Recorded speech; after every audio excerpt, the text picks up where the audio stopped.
Bom dia, minha gente. Bom dia, meu povo. Tudo bem? Que a paz esteja com todos, alegria e gozo nos nossos corações, não é isso, meus irmãos? Amém? Queridos, eu estou aqui hoje passando para compartilhar brevemente com os irmãos Atos capítulo 6, né? É um tema muito, mas muito interessante que nós vamos abordar aqui hoje, né? Eu creio que está todo mundo com saudade uns dos outros, né? Mas ninguém está com saudade dos problemas dos outros, né?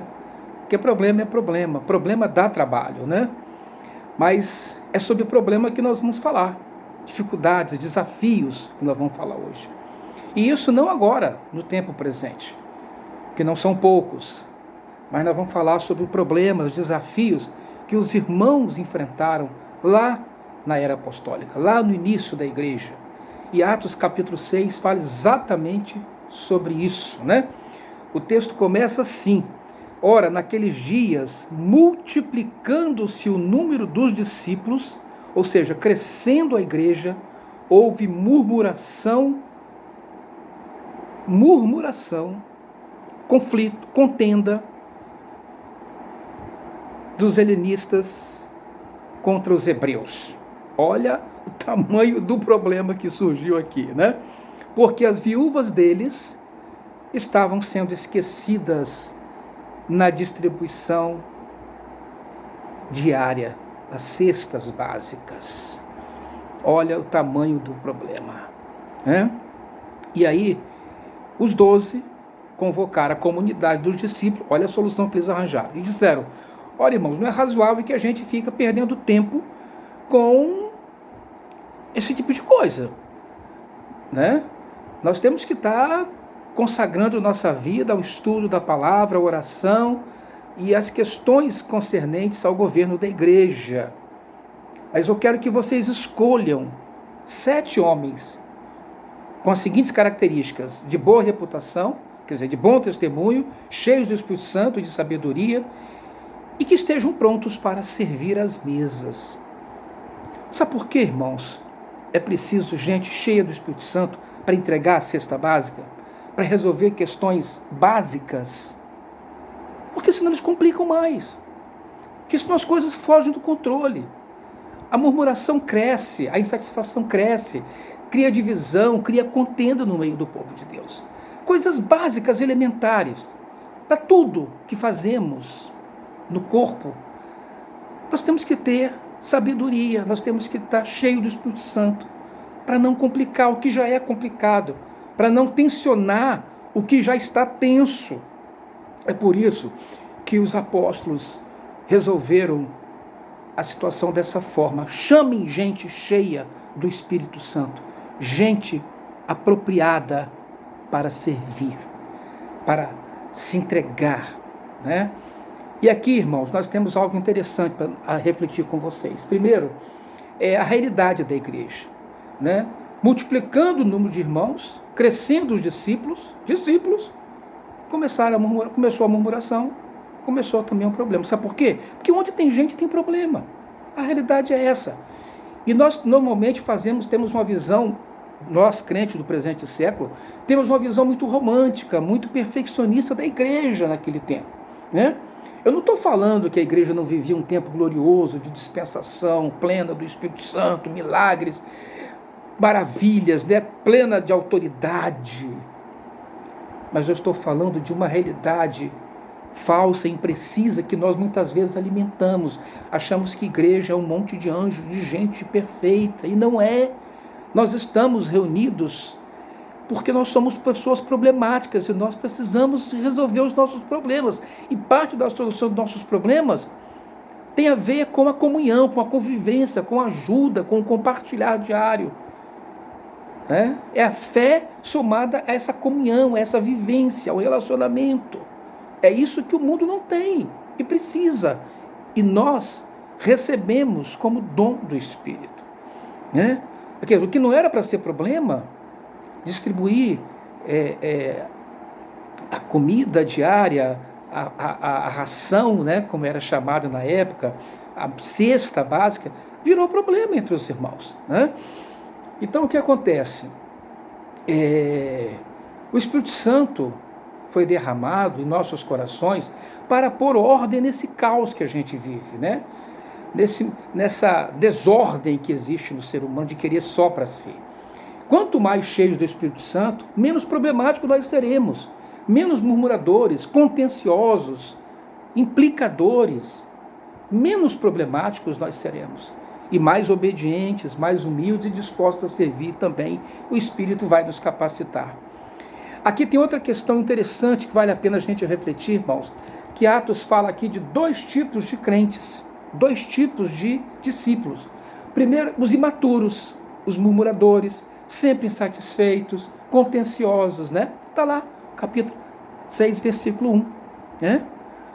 Eles estavam murmurando o tempo todo porque estavam achando que estavam sendo preteridos e não preferidos, né? E o outro lado também nos fala de outro tipo de discípulo, aqueles que são mais maduros, irmãos de boa reputação, cheios de sabedoria, cheios do Espírito Santo e prontos para servir às mesas, né?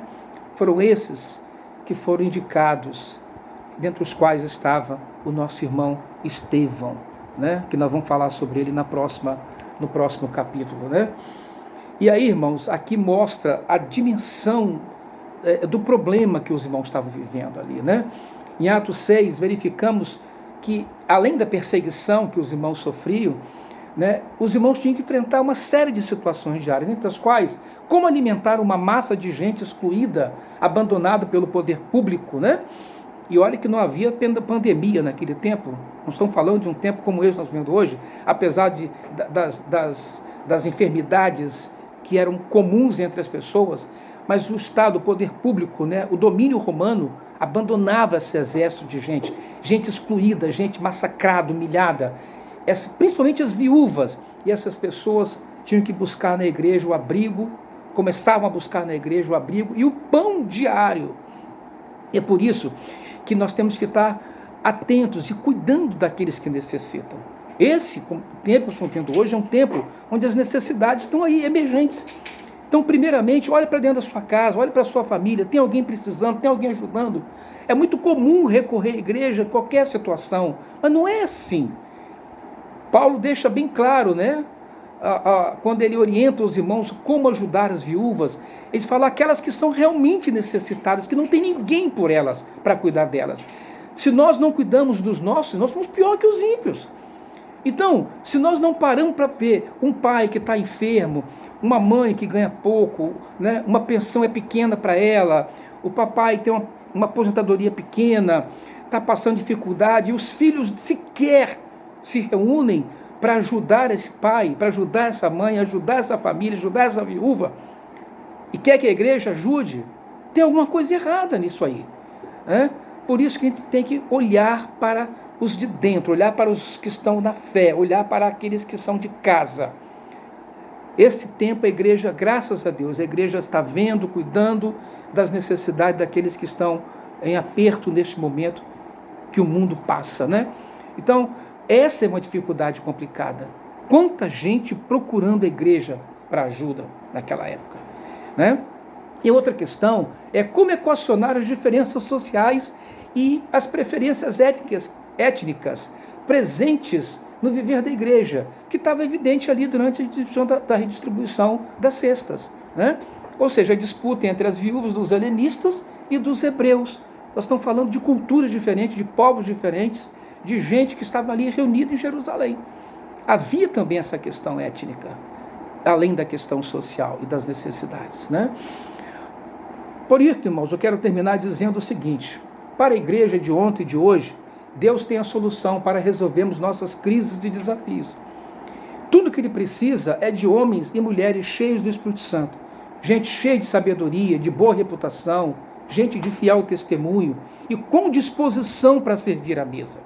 E aqui termina dizendo o nosso estudo: devemos ter em nós esse caráter servidor, caráter, disposição para servir, para dividir, para ajudar, gente cheia de humildade, mansidão, com senso de justiça, para cuidar e apresentar soluções equitativas aos muitíssimos problemas que surgirão e surgem no viver diário dos santos. Se nós não estivermos prontos para fazer isso com justiça, coisas tão básicas, tão simples como entregar o alimento diário, os problemas certamente vão resolver e nós não teremos condição de resolver questões mais graves, mais sérias no nosso meio. Que o Senhor nos revista do seu Espírito, nos encha desse poder que nos leva a resolver questões práticas do dia a dia, mas sem Ele nada podemos fazer. Que o Senhor abençoe a sua igreja. Continue em casa, irmãos, né? Continue na sua tenda, se resguarde, cuide da sua família. Quem ama, cuide. Orientação do presbitério é essa, orientação da igreja é essa. Quando tudo isso passar, nós vamos voltar a estar juntos, nós vamos voltar a olhar no olho, a nos abraçar, a chorar juntos, porque essa falta nós estamos sentindo. Ligue para o irmão, veja se está tudo bem, irmãos de encargo, olhem para as necessidades dos irmãos do grupo e vamos nos cuidar, mesmo longe. Estamos distantes apenas fisicamente, mas o Espírito que age em mim é o mesmo que age em você. Portanto, cuidemos uns dos outros e fiquemos em casa. Deus dê a vocês um excelente restante de semana e fiquem na paz em nome de Jesus. Eu amo os irmãos, viu? Fique com Deus. Muita saudade mesmo. Um grande beijo no coração de todos vocês. Amém. Glória a Deus.